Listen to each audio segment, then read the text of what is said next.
ขอบบุญขอบคุณป้านึกเฮ้ยเธอเพิ่นอยู่ดีไม่แห้งความเจ็บบ่ให้ได้ความเจ็บบ่ให้ได้ความไข้อย่าให้มีปรารถนาสิ่งใดก็ขอให้ได้สิ่งนั้นวาสนาของใดขอให้สิ่งนั้นนอนหลับให้ได้เงินหมื่นนอนหลับให้เงินหมื่นนอนตื่นให้ได้เงินแสนนอนตื่นไปให้เงินแสนโดย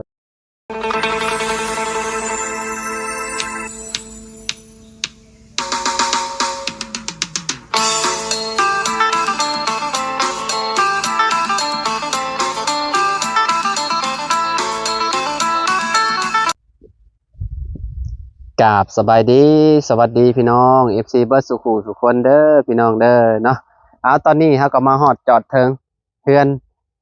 สาวันกับเบาสิงเป็นที่เรียบร้อยพี่น้องเอ้ยเนาะกับบ่ฮู้ว่าเพิ่นสิเป็นจังไดเนาะความรู้สึกเพิ่นพี่น้องโอเค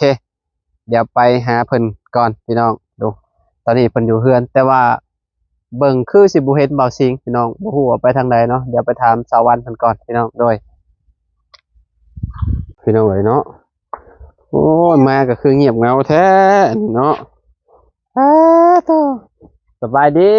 สวรรค์โดสบายดีสบายดีอีละสุจ้าไว้สุจ้าปลาลุงไว้อ่า ยืนขิงนิกอยู่พี่น้องเอ๋ยเนาะย่านเลยย่านบ่อีละ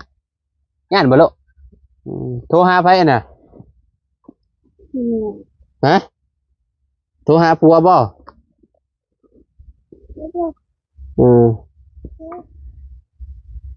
หับอยู่บ่เจ้าฮู้ติว่าเป็นเบอร์ผัวเจ้าชิงอยู่ท่านนะมีคนมามีคนมามีคนมาหาอยู่พุ่นละประเทศนี่แหละโดยที่เรียกว่าอยู่หัน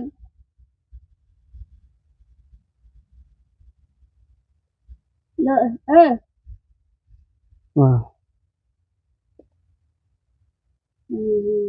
ฮะช่างโทรหาไผอีกบ่นี่เพิ่นอีกแล้วเหมือนสิวางแล้วบ่ช่างเพิ่นบ่บ่เป็นหยังเดี๋ยวเอาลงให้ก็ได้เนาะพี่น้องเนาะสวัสดีค่ะไว้น้าบ่าวสิเอาขนมให้กินเด้อเก่งเนาะเพิ่นเป็นหยังอันนั้นมันยังกัดผมกัดเพิ่นไปได้มาอุ้มเอาจริงบ่นี่ในหัวเรานี่แม่2ตุ่มผู้ยุงบ่เนาะพากันนอนดิแม่เพิ่นบ่เห็นหุงซ้ำเนาะเลยพากันนอนนอกมันร้อนบ่ได้กลางมุ้งบ่เข้าไปในเรือนมันร้อนแฮงเนาะช่วงนี้บ่มีพัดลมบ่มีไฟฟ้าพร้อมแล้วใช้บ่มีไฟฟ้าใช้มันลดยากๆนี่เนาะร้อนและเด็กน้อยนี่ที่ร้อนเอาพากันเพิ่นว่าที่เห็นที่อันนั้นที่พัดลมอันนั้นมันบ่ทนแม่นแล้วมันบ่ค่อยทนดอกแผงโซลาร์เซลล์นั่นบ่คือเครื่องใช้ไฟฟ้าดอกยามร้อนก็ร้อนอะลีรอพี่น้องเนาะต้องได้วีเพิ่นเด็กน้อยจะนอนบ่หลับพุ่นแหละหลับอยู่บ่ซะบ่หลับก็คนน้อยนี่อันนั้นคือดึกนี่แม่นนั่นแหละ8 โมงก็สายก็ถึกแล้วเนาะสายไปสายมาแล้วพี่น้องเนาะมันร้อนขนาดเฮาผู้ใหญ่ยังมุนมัดเนาะผู้ใหญ่ท่านไงต้องไปอาบน้ำต้องไปอาบน้ำต้องไปอาบน้ำใช่กินข้าวแรงกับยังมื้อนี่ยังบ่มีฮักกะเบิดมื้อเช้านี่ของน้องอันน่ะบ่อันไข่ครับบ่ปิ้งไก่ของปิ้งไก่ฮักกะเบิดมื้อเช้านี่ฮักกะเบิดมื้อเพลนครับตอนเพลนโดยที่เฮาซื้อมาให้หาได้แม่นโดประหยัดเนาะประหยัดให้คนน้อยกินเนาะไข่ได้สาวรรค์เบิดยังบ่ยังบ่นึงที่ว่าข้อยซื้อให้มื้อนั้นหาได้โอ้โดยเจ้าว่ายังมื้อวานนี่น่ะที่ว่าเจ้าขาดยังหาแล้วก็สิเฮ็ดไว้แน่น้องผัวบอกแล้วก็บอกน้องบ่ อ๋อแต่ว่าเอาแนวสำคัญก่อน โดยแนวสำคัญคือหยังข้าว ข้าว ข้าวแล้วมันอาหารหลักอยู่แล้วข้าวน่ะ โดย ถ้าขาดข้าวชุมเจ้าสิกินหยังบาดนี่ ถึงแล้ว อันเด้ ไปกินบางคนใหญ่ใจดีกับผู้พากันงมไปหาอยู่วัด ถูจ้าไว้ถูจ้าดู ทุกมื้อ บ่มีเบิดนี่ก็คือไปขออยู่ในวัด นี่ อ๋อทางแง่เพิ่นก็ให้อยู่บ่ มาให้อยู่ อืมข้าวเพิ่นเอาไป บอกแทน ใส่บุงสบาทนั่นแหละเนาะเอ เดี๋ยว อ นี้ไปบ่ได้เลยเปิดชีอันนั้น บ่ไปสิ 5 กิโลนั่นเอง ไปสิอุ้มคนน้อยไปเนาะ บ่ได้เบา เบิดแล้วเบิดคักแล้วบ่เข้าหรือว่าแนวใด บ่คักแล้ว อื พากัน ม ช้ำนะคะ อืมเข้า50โลนี่ได้ 50โลหา ได้ กระเบิดนี่ บ่ หากระเบิด 50โลนี่ได้จักเดือน หมดคุมอยู่กับเดินหมด พอเดือน6พู้ แม่ โอ้ขออนุญาตเด้อ โดย ไม่แล้วก่อนเป็นยังโอ้ลงแล้วพี่น้อยเนาะเบิ่งอึ๊บเนาะ กุมจะรอดเดินหก บ่ โดย พอเดือน6เลยเนาะ อืม อย่าให้ลูกบ่า มาม่าได้ซะพวกยำ ยังอยู่ พวกยำอันหยังนี่คือแบบ สมมุติว่าหาแก๊สแบบนี้ กินสิได้จักเดือน โอ้ว่าบ่ได้จังไงมันเป็นที่ชมทิศพุ่นแหละแค่หูแคมกิน โอ้แก๊สหนึงมันมี30ห่อได้ แค่บ่ให้ไผมีแต่กินกุมอยู่แล้ อ้าว วสุมเจ้าก็กินสุมเจ้าเองแล้วสิเอาให้ไผ โดย สุมเจ้าหาบ่ได้ ต เด้ อนเวลาช่วยเพิ่นชื่อว่าให้หากระเบิดนี่ เออย อมกิน บ่ โดย เออเจ้าฮู้ว่าป้านึก ปลานึกปลาหมวยบ่ ป้านึกคนที่ว่าเคยสุดช่วยเจ้ามาเด้ หมูอยู่ปลานึก ป้านึกอยู่ฮ่องกงหั่นได้ โดย เอ ทางว่า อ ลาวเพิ่นให้ให้ แม่นบ่ โดย เออันนี้เพิ่นให้ข่อยเป็นสะพานบุญให้มื้อนี้ โดย พี่น้องเอ้ยเนาะ มันจะปลานึก แม่นป้านึกเพิ่นให้เฮาเป็นสะพานบุญให้ โด เพิ่ ย นให้ซื้อแนวอยู่แนวกินมาให้เจ้า โดย อ๋อมื้อ มี นี้ ใจลายอยู่ ข้าว แม่น 50โลข้าวสาร50โลเด้อ โดย ปลากระป๋องข่อยเอามาให้60กระป๋องมีปลาแดกเป่งนัวเกลือน้ำปลา มีใจยังอยู่นำปลานึกยาดิ เออ โอ้ย กะยาเพิ่นเด้อกะยาเพิ่นแหละเด็กน้อยเนาะเพิ่นย่างไปย่างมาแหละแล้วก็ซื้อขนมให้ลูกเจ้าน้ำคนน้อย เฮ็ดเจอบ่น้อยที่แนวชื่อมาให้ก็ยังบ่เบิดยอมกิน ฮะ บ่น้อยที่แนวชื่อมาให้ว่านี่ก็ บ่น้อยเชียงราย น้อยที่แนว บ่น้อยเชียงราย โดย บ่ได้แม่นบ่น้อยชาแนล น้อยเชียงราย มา โดย ปู่เพิ่นทูจ้าครับทูจ้าอืมแม่อยู่เพิ่นเอื้อน แม่นบ่ โดยยังงมไปหาพื้นอยู่ เพิ่นดีใจได้พี่น้องผมทูจ้าจังดีใจเบาลูก คนน้อย พี่น้องเนาะได้กินขนมแล้วเนาะ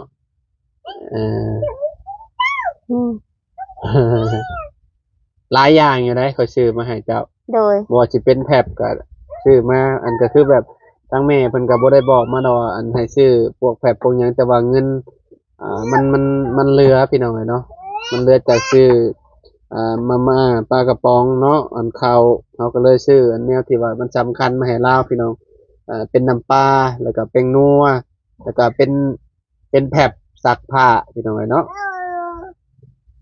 ก็หลายอยู่เด้ โดย เงิน 3,500 บาทพี่น้องก็ได้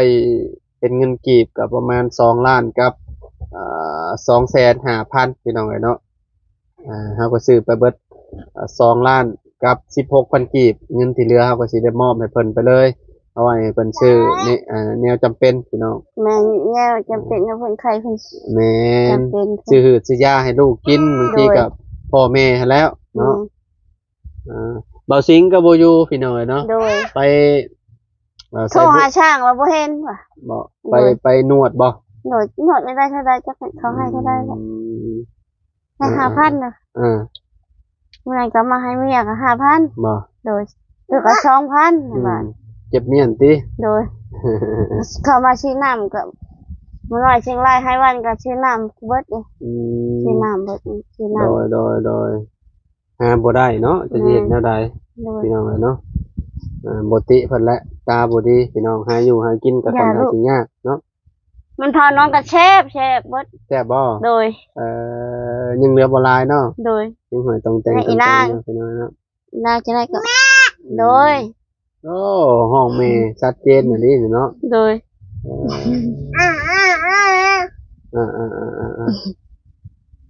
เอาเดี๋ยว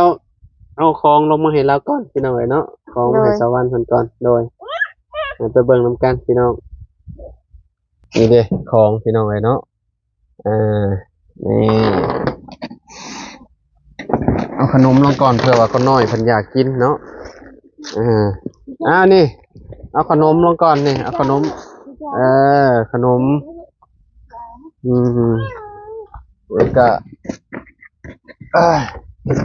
น้องไอ้น้องเป็นขนมเหมือนกันนะเจ้าซักผ้าเจ้าก็เอาแพ็คอยู่บ่ โดย อ๋อมีอยู่เนาะนี่เดี๋ยวเสียไปจ่าแจงเอาวางเมียนก่อนวางไปใกล้เจ้าหั่นแหละเอาตูดไปก่อนชาวบ้านตูดไปหั่นแหละโอเคเดี๋ยวเอาอีกก่อนพี่น้องเนาะนี่ไข่นี่ไข่ซองแตะไข่ซองแตะระวังมาแตกเด้อเดี๋ยวเอาปลากระป๋องลงก่อนพี่น้องเอ้ยเนาะอันนี้เป็นยำพี่น้องเนาะ1 2 3 4 5กล่องพี่น้องเอ้ยเนาะเด้ออันนี้เป็นพวกยำพวกมีบ่มีมือกล้องพี่น้องเนาะขอโทษขออภัยละลายนี่ ดีใจเราอ่ะนี่แมนบนแหละกินเต็มระบบรอดสองผัวเมียนี่ฉันสิกินนี่โอ้ยโอ้ เรารูปคำอยู่พี่น้องไอ้เนาะนี่แม่เพิ่นบ่เฮ็ดดุงเพิ่นรูปคำเบิ่ง5แก๊ส5กล้องแม่นยังเหลืออันนี้พี่น้องเนาะเอาอันนี้ลงก่อนเนาะปลากระป๋องตอนนี้ก็เอาลงแล้วไปนที่เรียบร้อยแล้วพี่น้องเนาะเข้า50 โลหนักพอสมควรพี่น้องเนาะ50 โลข้าวสารเดี๋ยวมาบอกชาวบ้านเพิ่นก่อนมานี่เนาะอันนี้ในถุงนี่เป็นขนมเอาออกเอาออกรถนี่ขนมให้ลูกเจ้านี่เอาไปวางไว้พุ่นก็ได้โดยขนมมัน ข นั่น นมไข่นะ แมน1 2แพ็ค3แพ็คแล้วก็เอาออกมาอีกจะฮู้บ่มีหยังอันนี้น่ะแคบแพ็คอันนี้มีหยังเกลือเกลืออันนี้มีหยังนี่ตัวนี้น้ำตาลน้ำตาลถูกต้องแป้งนัวแป้งนัวถูกต้องไม่ใช่อีกห่อหนึ่งเด้นี่เด้นี่อีกห่อหนึ่งนี่อีกห่อหนึ่งแป้งนัวช่องห่อมีหยังนี่มีหยังปลาแดกพุงโอเคปลาแดกนี่กับปลาแดกช่องป้องแมนอันนี้มีหยังนี่น้ำปลาโอเคน้ำปลาอันนี้มีหยังปลากระป๋อง1แพ็คอันนี้มีหยังอีกปลากระป๋องโอเค2แพ็คอันนี้ปลากระป๋องโอเค3อันนี้ปลากระป๋อง4อันนี้ปลากระป๋องแล้วก็อันนี้ปลากระป๋องโอเค6แพ็คปลากระป๋อง6แพ็ค แล้วก็มีไข่อยู่2แตะเด้อ โดย แล้วก็ข้าวไข่ช่องแท้ 50โลโด ข้าวย50 โล โดย อันนี้เป็นยำ ย มีอยู่5แก๊สเด้อ โดย 5กล่องนั่นแหละพี่น้องเนาะ 5กล่อง 1 2 3 4 5กล่องแล้วก็นั่นแหละขนมไว้ให้ลูกสาวเจ้ากิน ขนมมีแมน3แล้วก็4ตัวนั้นนั่นนี่ทางหลังนี่4 4ตัวนี้ แมนจะว่ามันยังซะนี่ขั้นตอนสุดท้ายสบู่ โอเคสบู่ประมาณนี้โชคใหญ่รถทับได้อนี่เนาะ โดย ดีใจบ่ โดยดีใจหลาย พอสิงมาจะว่าเพิ่นสิตกใจว่าจักเพิ่นเห็น ยิ้มไปเพื่อยมองจับตลอด พี่น้องเอ้ยเนาะเห็นเพิ่น ดีใจนำปานึก ดีใจน้ำที่ปานนึกเพิ่นเห็นครอบครัวสมเจ้าแบบเพิ่นอีต้นสงสารนั่นแหละ โดย เพิ่นก็อยากสุดอยากช่วยสมเจ้ามาเพราะว่าเพิ่นเบิ่งแล้วเพิ่นก็อีต้นหั่นนะอีต้นลูกแน่พี่น้องเอ้ยเนาะ ลูกมันเป็นกิน เพราะว่าเราก็ไปบ่เป็นหาแบบแนวอยู่แนวกินหั่นนะมันตามันคนบ่เห็นหุ่งเนาะพี่น้องจักสิเฮ็ดจังไดเนาะคันว่าเพิ่นเห็นหุ่งเพิ่นก็สิบ่ยากปานใดดอกพี่น้องเนาะอันนี้ตาบอดสีพี่น้องเอ้ยเนาะแต่ว่าบ่ค่อยอยากเห็นชัดเจนหั่นนะแล้วมันก็บ่ได้บอดสนิทดอกพี่น้องเอ้ยเนาะนั่นก็พอเห็นแบบลางๆหั่นนะพี่น้องเนาะ จิจันห้องใกล้ๆก็ลงไปเอาก็ยังบ่ได้ โดย โดยพี่น้องเอ้ยเนาะเอาเงินที่เหลือเดี๋ยวสิมอบให้ชาววันเพิ่นเอาไว้ใส่ในยามจำเป็นนั่นแหละเนาะ มัน พี่น้ มา องเนาะ กินขนมแบบนี้ค่ะมันมากินเด็กก็ปอก คนมากินเนาะ โดย ซื้อไปเบิดอยู่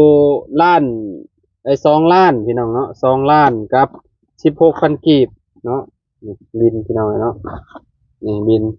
2 ล้านกับ16,000พี่น้องเนาะพี่น้องเอ้ยเนาะเงินที่เหลือเดี๋ยวเอาให้สาววันเพิ่นก่อนพี่น้องเนาะเบิ่งเงินก่อนเนาะ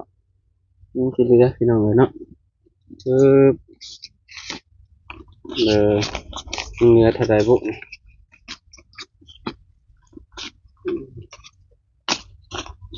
โอ้สำนี้ก็ได้ประโยชน์หลายเด้อนี่เนาะ โดย 100,000เบิ่งปลายมัน20 40 60 70 80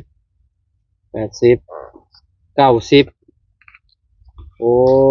90 91 ของเติบ เอายังเหลือ100,000